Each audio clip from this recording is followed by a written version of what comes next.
Hello, আসসালামু আলাইকুম বন্ধুরা, সবাই কেমন আছেন? আজকে এসেছি একটি RFL 1977 কমন বোর্ড ইনস্টলেশন এবং 2013 একটা ডিসপ্লে এখানে ইনস্টলেশন করব এবং তার বাটনের সবগুলো ঠিক রেখে এইটা ইনস্টলেশন করব। দেখুন এটা আমি কত সহজে করি। এখানে একটা কাস্টমার নিয়ে এসে যায় দূরে নষ্ট করে ফেলেছে এবং তার সার্কিটটাও খারাপ হয়ে গেছে, ডিসপ্লের তারটা সব কেটে ফেলেছে। এখন আমি এখানে আমার কাছে হুবহু মাদারবোর্ড না থাকায় আমি একটি কমন বোর্ড এখানে নিয়েছি, যে কমন বোর্ডটা এখানে ইনস্টলেশন করে দেব। এখন দেখেন এই যে মডিফাই কাহাকে বলে, দেখেন এখানে তারের সকেটে কিন্তু আমি ওই সরাসরি লাগাইনি, এখানে শুধু আমি গাম ব্যবহার করেছি যাতে খরচ বাঁচে। এখানে 40 টাকা করে পার পিস, 8 পিন 10 পিন, এখানে 40 80 টাকা। দেখেন 80 টাকা আপনার সাশ্রয় হয়ে গেল একটু বুদ্ধির কারণে। সামান্য একটু সিলিকন গাম দিয়ে তারগুলো জোড়া দিয়ে নিলেন, মডিফিকেশনও হয়ে গেল, আপনার টাকাও বাঁচলো। এখন দেখেন আমি কিভাবে এটা এই বাটনের সাথে এবং 2013 একটা ডিসপ্লে দিয়ে এখানে আমি ইনস্টলেশন করে দেই। দেখেন এখানে আমি বাটনে কোনো কাটাছেঁড়া করব না, তবুও বাটনগুলো কমন বোর্ডের সাথে সুন্দরভাবে কাজ করবে। কমন বোর্ডটা হলো CSE 20 কোডের একটি কমন বোর্ড, এটা সুন্দরভাবে এই বাটনের সাথে কাজ করবে, কোথাও কোনো কাটাছিঁড়া করার দরকার পড়বে না। কেননা এই আমি জানি এই বাটনের ভিতরে কি আছে, আমার কাছে ডায়াগ্রাম আছে এবং সাথে সাথে CSE 20 যে কমন ডায়াগ্রাম সেটাও আমার কাছে আছে। আমি সেখানে দুইটার সমন্বয় ঘটাইয়া পিনগুলো সেইভাবে আমি কানেকশন করে দিয়েই বাস আমি কাজটা করে ফেললাম। কত সহজে আপনারাও পারবেন। আমার কাছে সমস্ত সার্কিটের ডায়াগ্রাম আছে, আমি নিজে করেছি, যেটা বাংলাদেশে শুধুমাত্র আমি একাই করেছি। আমার এই ডায়াগ্রাম নিয়ে অনেক বিজ্ঞজন ভাইয়েরা খুবই উপকৃত হইতেছে এবং তারা আমার নানান ধরনের প্রশংসা করতেছেন। আপনিও এটা আমার থেকে নিতে পারেন এবং আপনি আপনার আয়কে বৃদ্ধি করতে পারেন, আপনার সার্ভিসিং দক্ষতাকে আরও শানিত করতে পারেন। আমি নামমাত্র পারিশ্রমিকের বিনিময়ে এগুলো আপনার কাছ থেকে সরবরাহ করতে চাই এবং আমি এগুলো গুগল ড্রাইভের মাধ্যমে দেব, যেটা আপনি সরাসরি মোবাইল থেকে অথবা কম্পিউটার থেকে আপনি দেখতে পারবেন বা আপনি অপারেট করতে পারবেন, ডাউনলোড করতে পারবেন, আপনার নিজের মতো নিজে এটা করে নিতে পারবেন, যেটা সহজে। দেখুন এখানে আমি কানেকশনগুলো সবগুলো করে নিয়েছি। এখানে দেখুন 2013 ডিসপ্লেটার একটু কালো উপরের রেবনটা উঠে গেছে, আমি একটু গাম দিয়ে নেই যাতে এটা আবার সুন্দরভাবে লেগে যায়। এগুলো গামগুলো খুবই হালকা ধরনের থাকে, একটু ঘষা মাজা লাগলেই এটা উঠে যায়। যাই হোক আমি আবার সুন্দর করে আবার গাম দিয়ে নিলাম। গাম দেওয়ার পরে আমি এটা আবার ইনস্টল করে দেব। দেখেন এখানে আমি কিন্তু কমন বোর্ডে লাগাইতেছি, আর এটা হলো 2013 একটি ডিসপ্লে। আমি এখানে সেই কমন বোর্ডে এটাকে সেট করব। দেখেন এখানে পিন আউটগুলো লেখা আছে, প্রথমে আছে CLK, তারপর হলো আপনার STB, তারপর হলো SDA, তারপর হলো গ্রাউন্ড, তারপরে VDD, তারপরে দুইটা খালি, তারপরে AC। আপনি দেখেন আমি শুধু ওই পিন বাই পিন লাগাবো, যেখানে VDD সেখানে VDD লাইনটা লাগাবো, যেখানে SCL সেখানে SCL লাগাবো, যেখানে STB পিন যেখানেই থাকুক, যেই লেখা যেখানে আছে, আমি যেই সিগন্যালগুলো যেখানে ঢুকবে, যেই পিনের সাথে ঢুকবে, আমি সেই পিনে সংযোগ করে দিলেই ইনশাআল্লাহ কাজ সাকসেসফুল হয়ে যাবে। এখানে দেখেন এই যে পিনগুলো আমি গাম দিয়ে লাগিয়ে নিয়েছি। 1 নাম্বার যেটা এই যে কমন বোর্ডে 1 নাম্বারটা হলো VDD।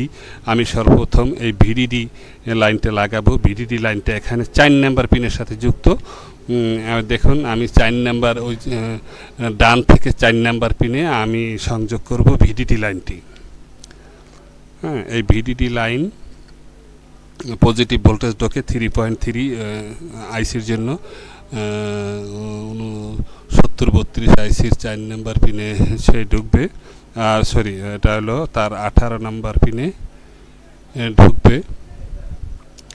আমি এই যে 4 নাম্বার পিন দেখেন, খেয়াল করেন 4 নাম্বার পিনে লাগালাম VDD, এটা লাগানো হলো। এরপরে 2 নাম্বারে লাগাবো। 2 নাম্বার তারটা যেহেতু কমন বোর্ডের STB, আমি যেই STB যেই প্রান্তে আছে সেই STB প্রান্তে লাগাবো।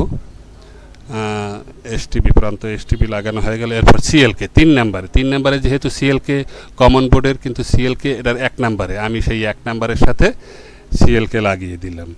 এরপরে আসবে এসডিএ, হ্যাঁ, সিরিয়াল ডাটা যেটা, সেটা আসবে এখান থেকে ওই দিক থেকে 3 নম্বরে লাগালাম। 4 নম্বরে হবে গ্রাউন্ড। আমি 4 নম্বরে গ্রাউন্ড লাগানোর পরে এসি লাইনটি লাগিয়ে নেব। এসি লাইনটি লাগানো শেষ, আমার ইনস্টলেশন সম্পূর্ণ হয়ে গেল। মাদারবোর্ডের কানেকশনগুলো করা কমপ্লিট। এখন দেখেন, আপনার হাতে যদি ডায়াগ্রাম থাকে, আপনার হাতে যদি, তাহলে আপনি যে কোনো বোর্ডের সাথে, যে কোনো সমর্থনযোগ্য বোর্ডের সাথে সমর্থনযোগ্য ডিসপ্লেগুলো সহজেই এভাবে লাগাতে পারবেন। হ্যাঁ, এই যে দেখেন, আমি বাটনের সাথে সিলিকন গাম দিয়ে আটকিয়ে নিয়েছি, এবং ওই যে ডিসপ্লের যে তার লাগালাম সেখানেও সিলিকন গাম দিয়ে আটকিয়ে দেব, যাতে এই জিনিসটা টেকসই হয়। আর এই যে তারগুলো ব্যবহার করেছি, এটা পুরানো তার, হ্যাঁ, পুরানো তার ব্যবহার করছি, এটা সাশ্রয়। এটা যদিও তারগুলো ভালো আছে, কিন্তু আমি যদি এখানে দুই পাশেই যদি আমি সিলিকন গাম ব্যবহার করি, তাহলে কিন্তু খুবই মজবুতি হয়। এখন আমি পাওয়ার দেব, এখানে 5 ভোল্টের পাওয়ার দেব। এখানে আমি আগে নিতেছি নেগেটিভ লাইন। নেগেটিভ লাইন লাগালাম, সুন্দর করে ঝালাই দিয়ে নেগেটিভ লাইনটা লাগিয়ে দিলাম। এরপরে এবারে লাগাবো সুইচের প্রান্তে পজিটিভটা টেস্টের জন্য। দেখুন ডিসপ্লে কিন্তু জ্বলে উঠছে, ভোল্টেজ পাওয়ার সাথে সাথে ডিসপ্লে জ্বলে উঠলো। আশা করি আমার কাজ 100% সাকসেসফুল হয়েছে। এখন দেখুন আমি এটা কিভাবে সাকসেসফুলি ইনস্টল করেছি। দেখেন সব ডিজিটগুলো চলে আসছে, হ্যাঁ, সব 8 দেখাচ্ছে, কোথাও উল্টাপাল্টা দেখাচ্ছে না, সবগুলোই সুন্দরভাবে দেখাচ্ছে, কোনো কাটা নেই। হ্যাঁ, এখন আমি ডিসপ্লেটা খুলে নিই। হ্যাঁ, এটা এখন আপনারা যারা নিতে চান এই ডায়াগ্রামগুলো আপনাদেরকে দিতে আগ্রহী, যারা নিতে চান, যারা নিজেদের কর্মদক্ষতাকে বাড়াতে চান, তারা আমার সাথে যোগাযোগ করতে পারেন। আপনাদেরকে 100% সহযোগিতা করা হবে। আর যদি আপনারা মনে করেন যে না, আমি ডায়াগ্রাম নেব না, আপনার থেকে কোনো হেল্প নেব, ইনশাল্লাহ তার দরজাও খোলা থাকবে সবসময়ের জন্য।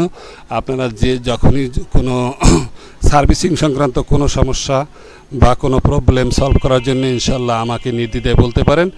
আমার যথাসাধ্য আমি আপনাকে হেল্প করব ইনশাল্লাহ।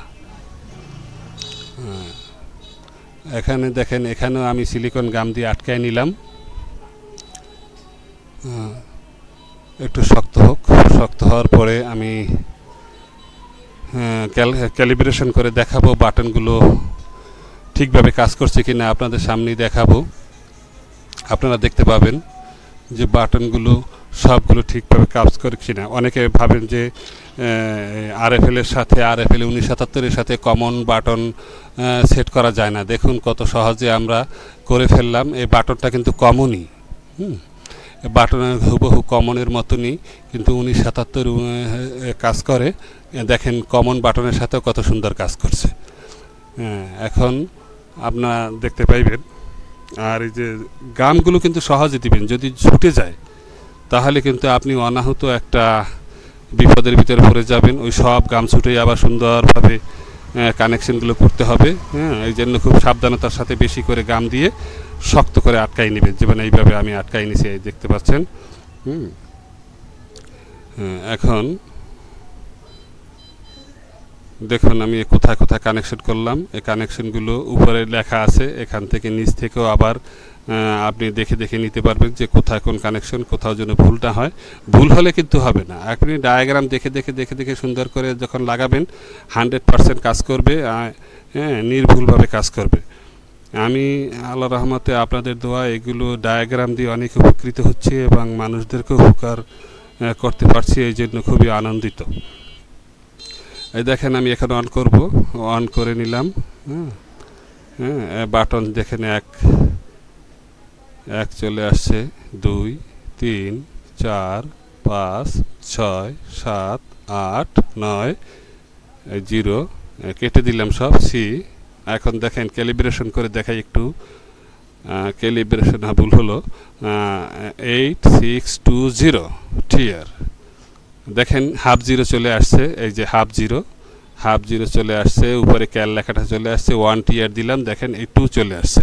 অর্থাৎ কমপ্লিটলি কাজ করতেছে। আপনারা নির্দ্বিধায় দেখলেন, আপনাদের চোখের সামনেই দেখতে পাইলেন যে এই বাটনটি খুব সুন্দরভাবে কাজ করছে। আপনাদের সবাইকে ধন্যবাদ যারা ভিডিওটি দেখলেন। আর যারা ডায়াগ্রাম নিতে চান তারা ইনশাআল্লাহ আমার সাথে যোগাযোগ করবেন। সবাই ভালো থাকেন, সুস্থ থাকেন। আল্লাহ হাফেজ।